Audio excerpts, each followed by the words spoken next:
Je suis Kumiko Kotera, je suis chercheuse à l'IAP et je travaille sur les phénomènes de haute énergie en astrophysique. Donc tout ce qui concerne les objets violents qui vont exploser, émettre des particules et de la lumière en même temps. Et j'essaie de comprendre donc, le mécanisme qui mène à ces événements violents en étudiant les messagers qui nous sont envoyés par ces objets. Donc il se passe énormément de choses violentes dans l'univers, comme des explosions d'étoiles, des grands jets, comme des sursauts gamma, des jets qui sortent de radiogalaxies. Une question qu'on se pose, c'est comment ces mécanismes ont lieu, et puis comment on peut les comprendre en utilisant les informations qu'on a sur la Terre. En fait, tout est relié un peu aux rayons cosmiques, parce que souvent les rayons cosmiques vont être à l'origine de la production des autres messagers. En particulier, un rayon cosmique va interagir avec un photon du fond ambiant, du fond cosmique, et il va donner naissance à des neutrinos ou des photons de très haute énergie.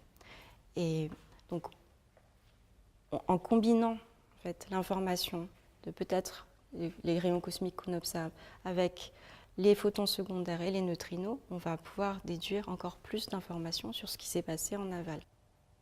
Donc une particule qui m'intéresse beaucoup, ce sont les neutrinos de très haute énergie, parce que les neutrinos donc, vont en ligne droite, mais aussi nous permettent de sonder un univers beaucoup plus lointain que les autres particules.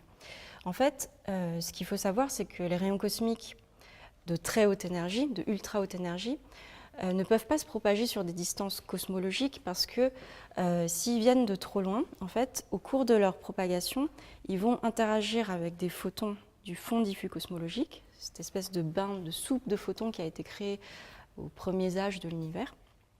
Et ces photons sont très nombreux, donc les rayons cosmiques de ultra haute énergie ne vont pas pouvoir se propager pendant une très longue distance avant de perdre de l'énergie. Par contre, les neutrinos, eux, n'interagissent que très peu avec la matière, les photons, et vont permettre de sonder un univers très très lointain. Et là, on va pouvoir vraiment avoir des informations de ultra haute énergie, en fait, de particules qui viennent d'un univers cosmologique. Et donc ça, c'est une information extrêmement intéressante.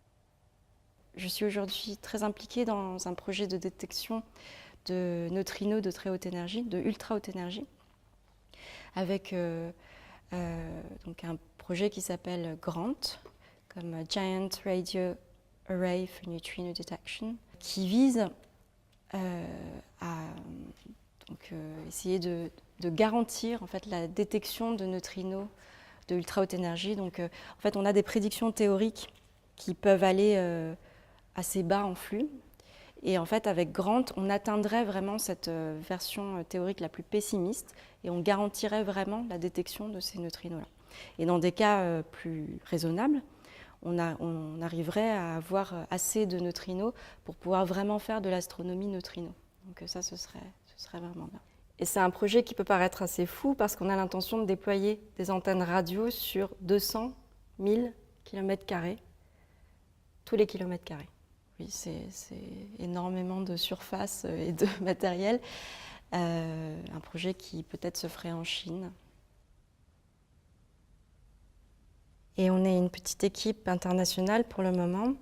Et on est en train de travailler sur les simulations et des aspects techniques pour démontrer que le projet tient bien la route. Oui, l'idée de Grant, c'est de détecter des neutrinos de ultra haute énergie.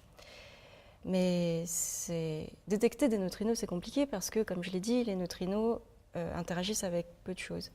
Donc il va falloir en fait trouver assez de matière pour que les neutrinos se désintègrent dans cette matière et puissent donner un signal que nous, on puisse voir. Alors l'idée, c'est qu'il n'y ait pas de Grant là pour le coup, mais c'est de se dire, ok, on va prendre un bout de terre ou de montagne et un neutrino va nous arriver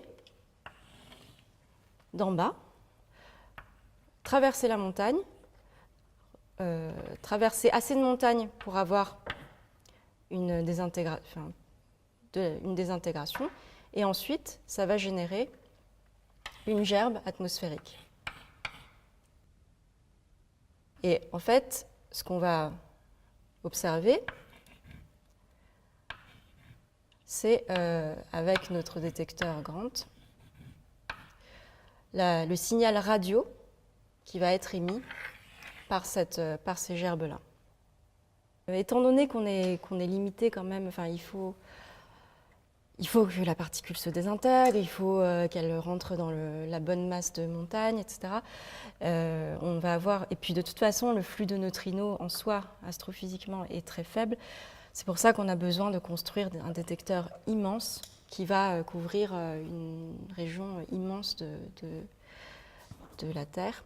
Et en particulier, on pense qu'on va essayer de se mettre sur des flancs de montagne, comme ça, pour pouvoir récupérer tous les neutrinos. Donc le mieux pour nous, ça va être d'être dans des vallées où on va pouvoir récupérer les neutrinos qui arrivent comme ça, sur le flanc. Et on a ici, avec des montagnes, de bonnes cibles pour la désintégration. Oui, donc en tout cas, ce qui est sûr, c'est que justement, en regardant cette direction, on va vraiment pouvoir récupérer la source. Et ça, donc là, c'est en dessous de la montagne, mais la Terre tourne, etc.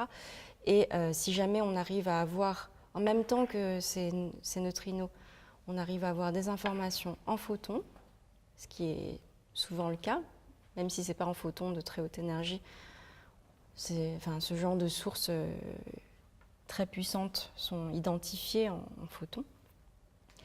Donc si on arrive à avoir des neutrinos, des photons, des rayons cosmiques et peut-être des ondes gravitationnelles, même si